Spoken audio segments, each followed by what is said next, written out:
안녕하세요. 오늘도 서연살롱을 찾아주셔서 감사합니다. 저는 50대 후반의 여성이에요. 얼마 전 제 딸이 결혼을 했는데요. 정말 제 인생에서 가장 감격스러웠던 날이었어요.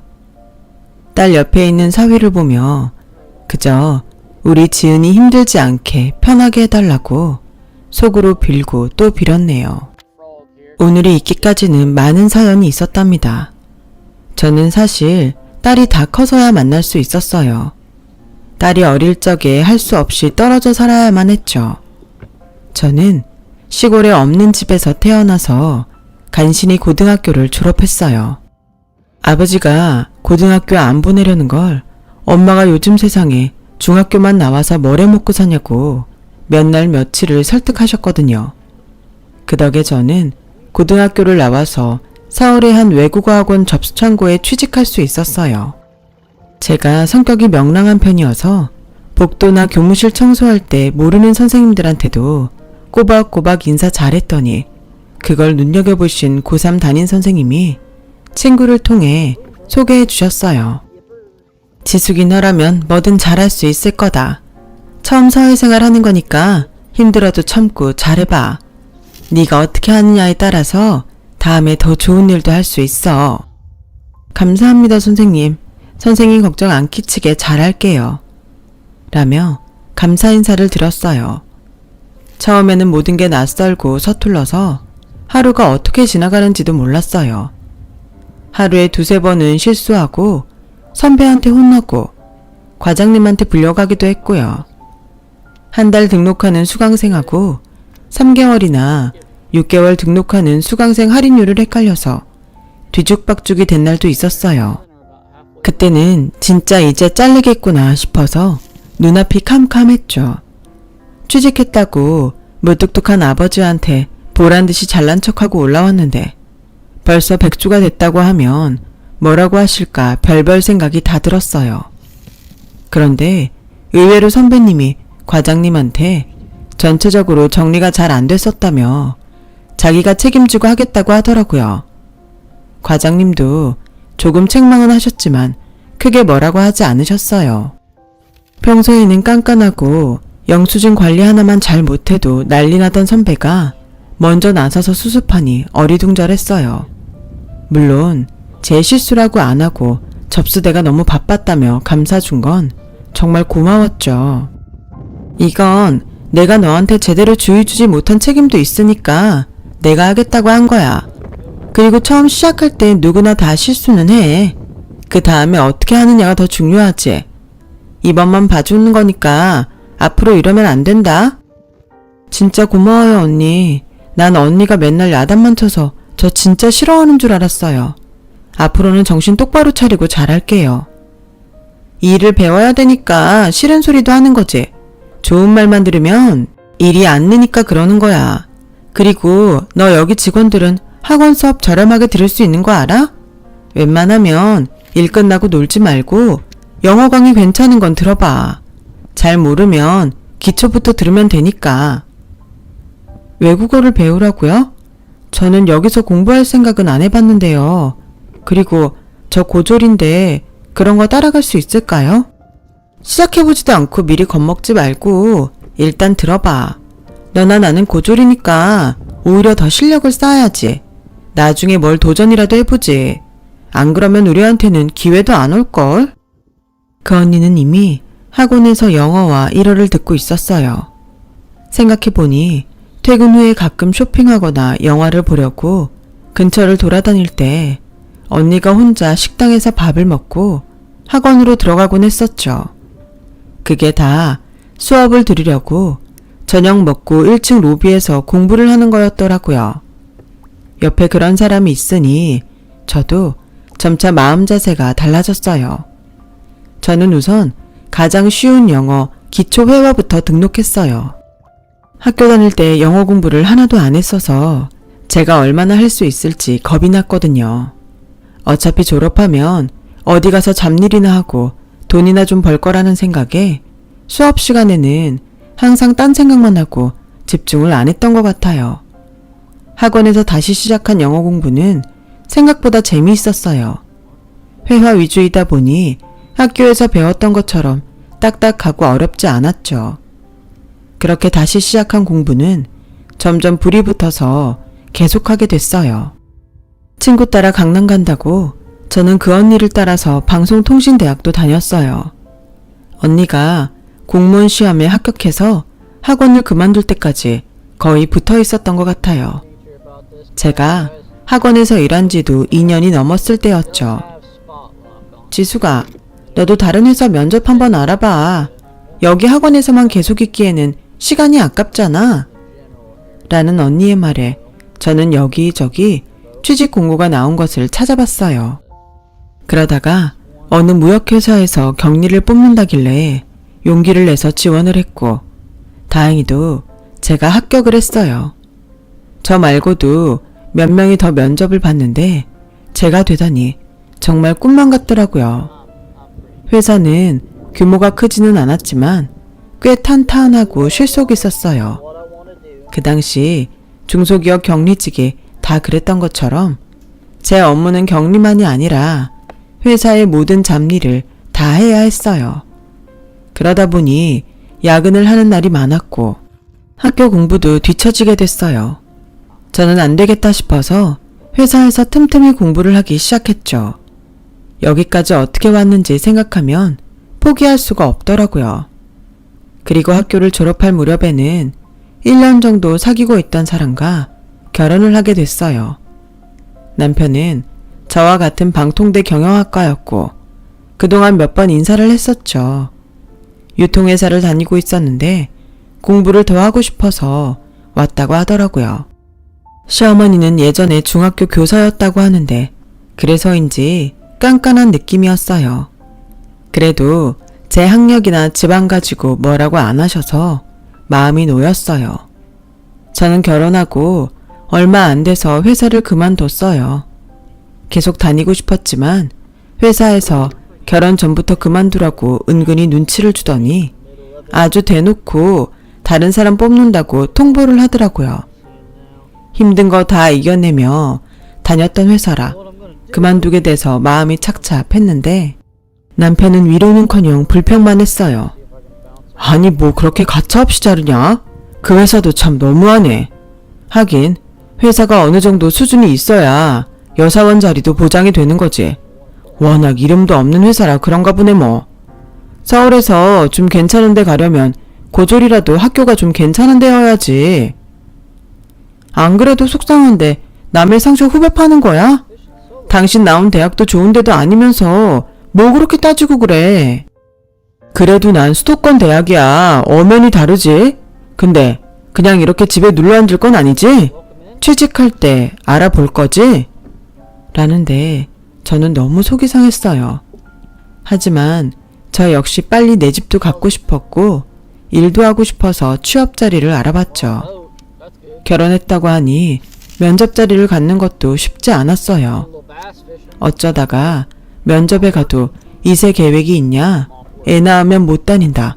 그런 말부터 하더라고요. 저는 겨우 어느 대형 입시학원의 분원 행정실에 취직을 하게 됐어요.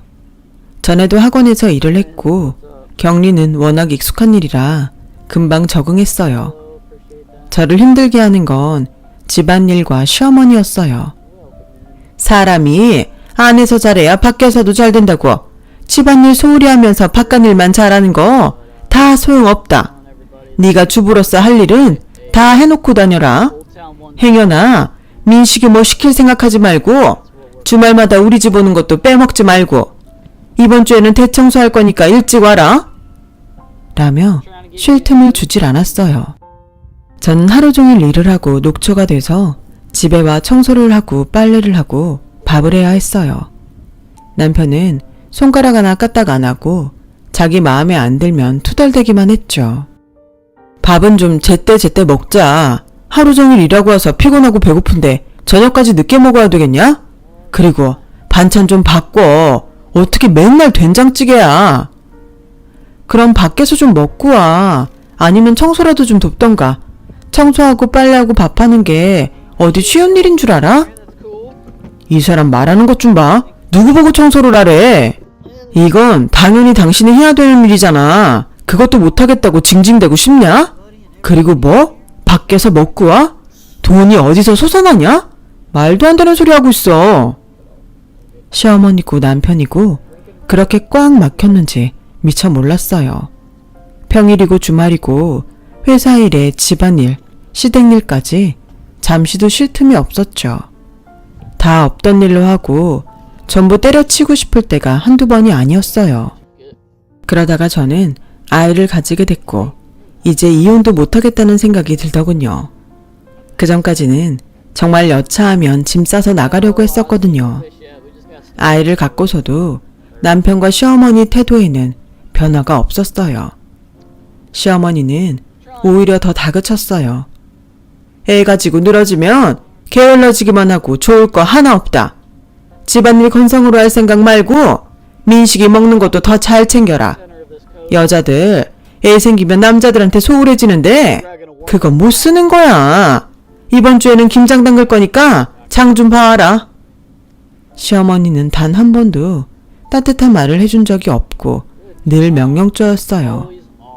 아이를 갖고도 그러니 너무 서글펐고 제가 마당에서 배추와 파 다듬는 동안 거실에 누워서 TV만 보는 남편도 꼴 보기 싫었어요. 한 번은 주말에 시댁에서 일을 하고 다음날 학원에서 너무 힘이 들어 기절을 한 적이 있었어요. 그때도 두 사람은 저를 걱정하는 말 한마디를 안 하더군요. 당신은 왜 그렇게 사람이 관리가 안 돼? 자기 컨디션은 자기가 알아서 딱딱 챙겨야지. 이게 뭐야? 여러 사람 불편하게. 그게 아픈 사람한테 할 소리야? 당신이 애 가진 거 아니니까 몰라서 그래. 또 그런다. 요즘 걸핏하면 그 말하는데 다른 여자들 다 당신만큼 하면서 애 잘 낳고 살더라. 나랑 결혼 왜 했어? 진짜 궁금하다. 뭐 때문에 결혼했어? 아니 이건 또 무슨 소리야? 혼자 살면 불편하니까 했지. 빨래, 청소, 밥 이런 거 계속 엄마한테 해달라고 할 수 없잖아. 그 사람은 도우미가 필요했던 거였어요. 그리고 제가 그걸 잘할 거라고 생각했던 거죠. 매일 서름만 커지는 가운데 저는 딸아이를 낳았어요. 친정엄마는 잘했다고 축하한다고 저와 아이를 보러 오셨다가 하루도 있지 않고 바로 내려가셨어요. 사부인하고 이서방 불편할 텐데 내가 있으면 뭐하니? 어차피 너 태어나고 집에 올 거 아니야. 그때 많이 보면 되지. 라며 제 손을 꼭 잡았다가 놓고 가시는데 너무 눈물이 났어요. 엄마도 아버지가 돌아가신 지 얼마 안 돼서 힘들 때라 저까지 보태고 싶지 않아서 아무 말도 하지 않았어요. 친정에서 몸조리를 할 때에는 그런 천국이 따로 없었어요. 사회생활을 시작하고 그때까지 처음으로 제대로 쉬어봤거든요. 엄마 옆에서 편하게 밥 얻어먹고 아이도 같이 돌봤죠. 학원에서 한 달 휴가를 줬기 때문에 가능한 일이었어요. 그렇게 잘 쉬고 집에 돌아오니 전보다 더 전쟁 같은 날들이 시작됐어요. 남편은 전처럼 집안일도 전혀 하지 않았고 애도 돌보지 않았어요. 시어머니는 아예 대놓고 이러더군요. 너 나한테 애 맡길 생각하지 마라. 난 그런 시어머니 아니다. 도우미를 쓰든 니네 엄마를 부르든 그건 네 마음대로 하는데 민식이 돈에서 나가게 하지 말고. 저는 아이를 낳고 전보다 더 이혼 생각이 간절해졌어요. 하지만 아이를 생각하면 그건 안 될 것 같아서 참고 또 참았죠. 그렇게 한 해 두 해 넘기다 보니 아이가 4살이 됐고 어린이집에서 놀다가 저하고 같이 퇴근하는 생활에 익숙해졌어요. 그러던 어느 날 친정엄마가 병원에 입원했다는 연락이 왔어요. 옆집 아주머니였는데 그동안 안 좋았던 허리 디스크가 터져서 바로 수술을 하신다는 거였어요. 식구 아무도 없는데 혼자 수술실에 들어갈 엄마를 생각하니 눈물이 나더군요. 저는 학원에 말해서 하루 휴가를 내고 시어머니한테도 간곡하게 부탁했어요. 딱 한 번만 어머니가 아이 데리고 있어주세요. 어린이집에서 저녁 7시까지 봐주니까 그때 데려오시면 돼요. 다른 일도 아니고 친정엄마 수술 때문이라고 하니 시어머니도 더는 말 못하더군요. 저는 시어머니한테 고급 과일에 용돈까지 챙겨드리고 잘 부탁한다며 엄마가 수술하는 병원으로 내려갔어요. 지방이지만 도심 종합병원이라서 마음은 놓이더군요. 엄마가 수술실에서 나와서 입원실에 들어간 걸 보고 옷 가지며 음식을 챙기고 서울 가는 차를 타려고 보니 밤 8시가 다 돼가더군요. 그때 어린이집 선생님한테서 전화가 왔어요. 오늘 지은이 할머님이 데리러 오시는 거 맞는지 확인하려고요. 아직 안 오셨거든요. 지은이 혼자 남아서 울고 있어요. 라는데 화가 치밀어서 바로 남편한테 전화했어요. 어머니가 아이 데리러 안 갔으면 당신이라도 갔어야지. 애가 집에 안 왔는데 어떻게 찾아볼 생각도 안 해? 그럼 당신이 오면서 데려오면 될 거 아니야. 자기가 할 일 안 해놓고 어디다 대고 큰 소리야. 저는 더는 참을 수 없었고 아이를 데려온 후 바로 짐을 싸서 나왔어요. 마침 제 사정을 다 알고 있던 언니가 저와 딸에게 방을 내줬어요. 제가 학원 접수대에서 일할 때 만난 그 언니요. 저는 바로 이혼을 하겠다고 했고 남편과 시어머니는 자기네 핏줄을 남의 손에 크게 할 수 없다며 딸을 못 주겠다고 하더군요. 아니, 기저귀 한번 갈아준 적도 없는 사람들이 이제 와서 핏줄이니 뭐니 그런 말 할 자격 있어요? 엄마가 있을 때하고는 얘기가 다른 거지. 여자야 갈라서면 남이지만 애는 어디 그러니? 그리고 너네처럼 천박한 집에서 우리 혈육이 자라는 거 나는 용납 못한다. 라는데 정말 눈이 뒤집히더군요. 하지만 재판 끝에 아이는 결국 남편이 데려가게 됐어요. 법원이 남편과 시어머니가 저보다 더 잘 키울 거라고 판단한 거였죠. 네가 살기 싫다고 나가는 거니까 다시 널씬도 하지 마라. 애 핑계대고 왔다 갔다 하지 말란 말이야. 민식이 재혼자리 안 들어올라. 라며 끝까지 냉정한 말만 하는 시어머니에게 완전 학을 뗐어요. 이혼은 했지만 딸 때문에 너무 힘들 때 언니가 제게 같이 일을 하자고 하더군요. 남편이 회사에서 나와서 독립하는데 같이 일할 사람이 필요해. 나도 공무원 그만두고 할 거야. 아이를 위해서라도 네가 기운을 내야지. 그래야 나중에도 아이를 되찾아올 수 있잖아. 라는 말에 저는 겨우 자리에서 일어났어요. 언니 남편은 대기업에 다니다가 무역회사를 차려 나온 거였어요. 회사 다닐 때 인맥이 있다 보니 제가 전에 다니던 데보다 거래처들이 훨씬 낫더라고요. 주로 건강식품을 수입하다가 커피 수입을 하게 됐고 그게 잘 돼서 여러 품목을 다루게 됐어요. 저는 언니 따라 배웠던 영어와 일어를 다시 공부하며 여기저기 따라다녔고 일본 출장도 가게 됐어요. 제가 확보한 일본 가방과 우산이 인기를 많이 끌었죠. 저는 그 일을 계기로 일본 담당이 돼서 계속 출장을 나갔어요. 회사는 어려운 시기도 있었지만 고비를 잘 넘기며 탄탄하게 자리 잡아갔어요. 그러면서 인터넷에 직접 수입품을 판매도 하게 됐어요. 저는 주로 인터넷에서 판매할 여성용품들을 수입하는 일을 맡았어요. 그렇게 10년 가까이 되자 저는 부장직책을 갖게 됐고요. 한편으로는 성공했다는 보람도 있었지만 한편으로는 딸 생각 때문에 마음이 늘 아팠어요. 저와 이혼한 후 남편과 시어머니는 저도 모르는 사이에 이사를 가버렸어요. 몰래 딸을 보러 가려고 해도 할 수 없었죠. 어떻게 겨우 딸이 다니는 학교를 찾아가서 만난 적이 있는데 그걸 안 시어머니가 바로 전학을 시켰고 학교에는 어디로 갔는지 알려주지 못하게 했더라고요. 딸을 생각하면 안타까운 마음뿐이었고 저는 딸이 고등학교 입학을 하던 해에 흥신소에 부탁을 해서 학교를 찾아냈어요. 그리고 고등학생이 된 딸을 보러 학교 앞에 찾아갔죠. 이제나 저제나 아이가 나오려나 내가 알아볼 수 있을까 하고 서성이는데 제 앞에 학생 한 명이 불쑥 나타났어요. 바로 제 딸이었어요. 어릴 때 얼굴이 남아있어서 금방 알아볼 수 있었죠. 엄마 맞죠? 나 엄마 얼굴 기억해요. 할머니가 사진 다 버린 줄 아는데 내가 몰래 한 장 숨겨놨거든요. 그래, 지은아. 엄마야. 엄마가 너무 미안해. 지은이 너무 늦게 찾아서 미안해. 괜찮아요. 할머니랑 아빠가 못 만나게 한 거잖아요. 저도 다 알아요. 저는 그때부터 정기적으로 딸과 만났어요. 딸은 주말 학원 가는 길에 저를 만나러 나왔죠. 그러다 보니 아이가 생각보다 밝지 않다는 걸 눈치챘어요. 지은아, 집에서 잘 지내고 있는 거 맞아? 새엄마랑 가족들 다 잘해주는 거지? 엄마, 나 엄마랑 살면 안 돼? 라며 눈물을 글썽거리는데 저는 딸을 붙잡고 눈물을 삼켰어요. 어쩐지 안 봐도 다 알 것만 같았죠. 딸은 곧 할머니 생일 파티가 있는데 가기 싫다고 했어요. 저는 그 생일을 어디서 언제 하는지 딸에게 물어봤어요. 그리고 비싸고 예쁜 옷하고 거기에 어울리는 구두를 사서 아무 말 말고 장 안에 넣어놨다가 할머니 생일날 입고 가 라며 딸 손에 쥐어줬어요.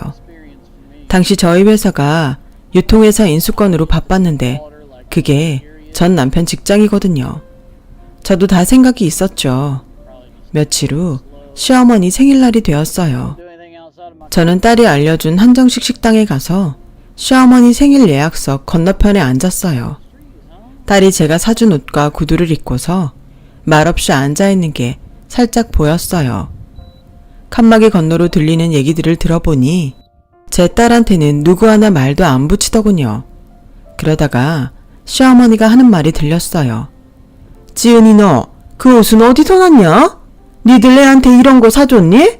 비싼 거 사 입히지 말라고 했잖아. 버릇 나빠진다고. 난 사준 적 없는데 당신이 사줬어? 라는 남편 목소리가 이어서 들렸고 이어서 낯선 여자 목소리가 들렸어요.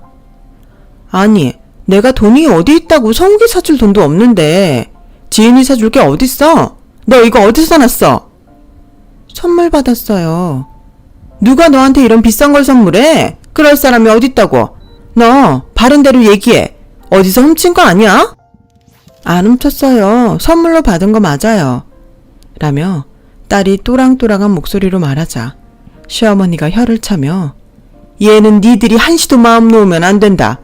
제 엄마 출신이 안 좋아서 어릴 때부터 잘 잡지 않으면 커서 뭐가 될지 몰라. 성욱이하고는 다른 애야. 할머니, 엄마 얘기는 안 하기로 하셨잖아요. 그리고 저희 외가 함부로 얘기하지 마세요.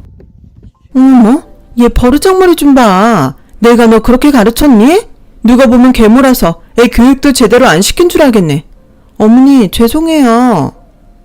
됐어. 뭐 당신 탓이겠어? 타고난 게 그런 거지. 에휴, 내가 어쩌다 그런 여자를 만났는지 나도 제정신이 아니었지. 라는 남편 말까지 듣고 자리에서 일어났어요. 지은아, 이리 나와. 엄마, 라며 딸이 바로 일어나서 저한테 안겼어요. 시어머니와 전 남편, 그리고 그 집 아들은 놀라서 저를 쳐다보더군요. 특히 남편은 명품 옷에 명품 가방을 든 제 모습을 보고는 눈이 막 흔들렸어요. 야, 너 어디서 남자 하나 물었냐? 아주 보란듯이 명품으로 도배를 했네. 하여간 천박하긴. 내가 번 돈으로 내가 산 거야. 그리고 천박한 건 댁이지 내가 아니고. 남의 집 좋은 날에 와서 들쑤시는 게 천박한 거지. 뭐가 천박한 거냐? 너 지금 이게 뭐 하는 짓이야? 좋긴 뭐가 좋아요. 남의 딸 가슴에 대못 박는 얘기들만 하면서. 제 딸 데리러 왔으니까 그렇게 아세요. 라고 하자 시어머니와 전 남편은 기도 안 찬다는 듯이 콧방귀만 끼더군요. 그때 누가 저를 부르며 다가왔어요. 처제, 내가 너무 늦지 않았나 모르겠네. 얘기는 잘 마무리된 거야? 네, 지금 하고 있었어요. 인사들 하세요. 제가 있는 회사 사장님이고 제 형부예요. 이민식 씨네 회사 이번에 인수얘기 있지? 그 인수하는 회사 사장님. 라고 하자 다들 얼굴이 새파래져서 아무 말도 못하더군요.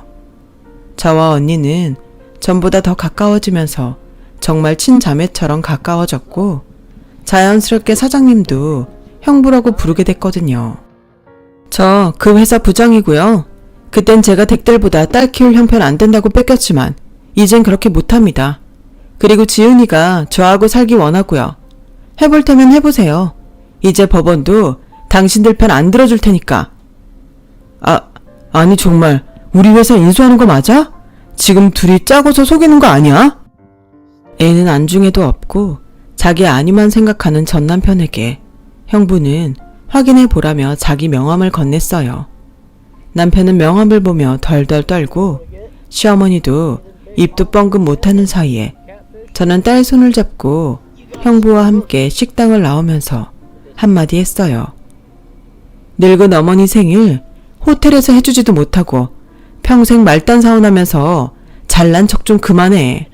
이민식 씨 할머니도 그놈의 핏줄이니 뭐니 고귀한 척 좀 하지 말고 정신들 차리세요. 저희가 나와서 차를 타고 떠나려는데 뒤늦게 남편이 달려와서 저를 미친 듯이 부르더군요. 다음 날은 회사까지 찾아와서 비굴하게 두 손을 비벼댔어요. 회사 인수하면 정리하고 있다는데 거기에 나 들어가면 모양이 좀 그렇잖아. 누가 봐도 당신이 보복하는 것 같고. 그러니까 알아서 잘해줄 거지? 그건 제 소관 아니고요. 능력에 따라서 담당 부서가 알아서 할 거니까 저한테 이러지 마세요.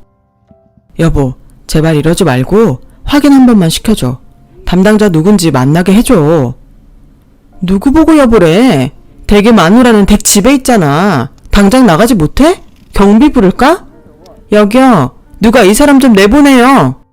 라고 소리 지르자 남편은 그제야 마지못해 자리를 떴어요.